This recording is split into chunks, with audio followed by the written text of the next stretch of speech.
cybercrimes, money, and the ICC. Hey, it's Susan. Welcome to today's episode of War Crimes Unit. Take readings from Mexico. Yeah, no, this is actually a different day in Mexico than the last time that I made a video. But, on my way over here, I realized that I had on the same outfit that I had on in the last video. I almost went home and changed. I didn't have time. But, oh my gosh, so sorry I am wearing the same clothes. But anyway, okay, here's what happened today in the corrupt United States of America. Okay, so I am a Doobly VIP member, which means that I get cash back when I make these online purchases. Anybody can join. You can join for free, or you can get a paid membership, which helps you earn more cash back. So I've been a Doobly member for a couple years. Okay, so today I get cash back into my Doobly account based on purchases that I made a couple months ago.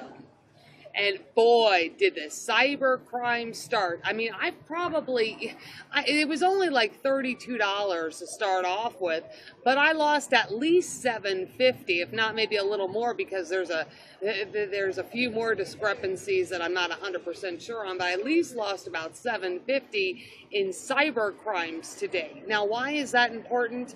Now, keep in mind that no crime victim, whether that's a victim of hellacious, horrible, horrific human rights criminal violations like me, or a victim of regular domestic violence, or a victim of human trafficking, no one can be effective in either running away or keeping away from the bad guys if they don't have money. I mean, because the thing about it is, when you have to depend on someone else, they usually want something back. I mean, even if a guy picked a girl up and wanted, offered her a ride, they usually want sex in return. So there's never anything, unfortunately, for free in this world as far as keeping away from bad guys. I mean, even these domestic violence shelters in the United States, I mean, they're pretty much all a joke.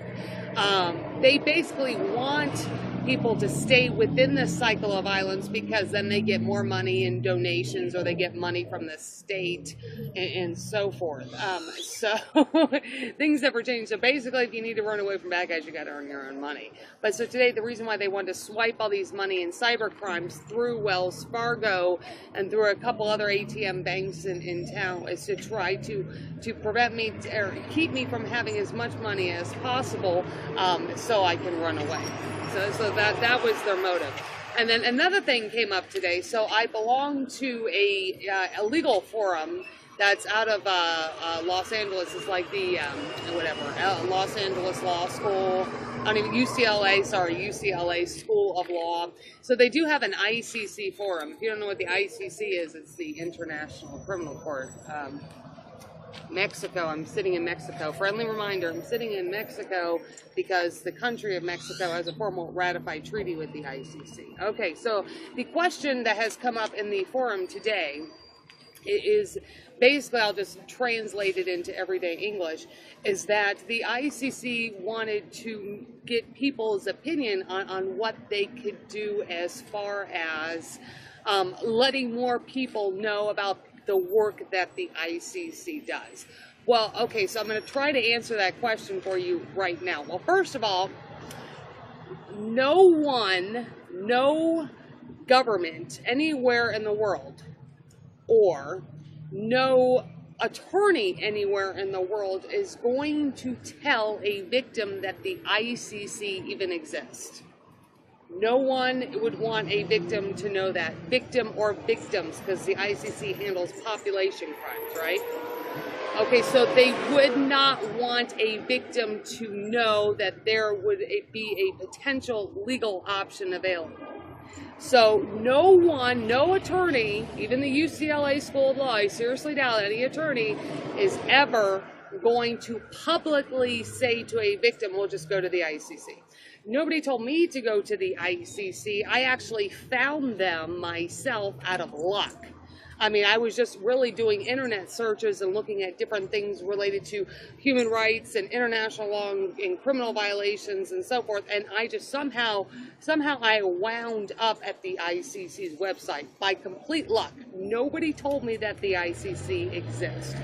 No local government, no state government, and not the federal government within the United States or any attorney said ICC. So it's just luck. So now, since the ICC is a legal entity that would like to prosecute criminals, and who are the people that have information about the criminals?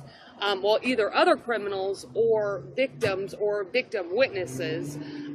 Very unlikely that criminals are going to, tell on other criminals unless they were forced to do so. So now victims, usually people, they don't want the victims to get any help, so that's not going to work. I can tell you no one in the United States is going to really advertise that the ICC exists.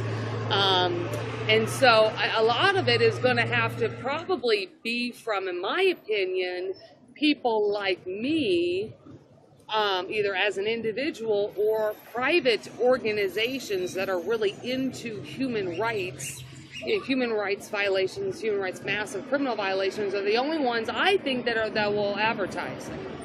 And usually, like an organization is only going to advertise stuff as if they can get some kind of financial reward.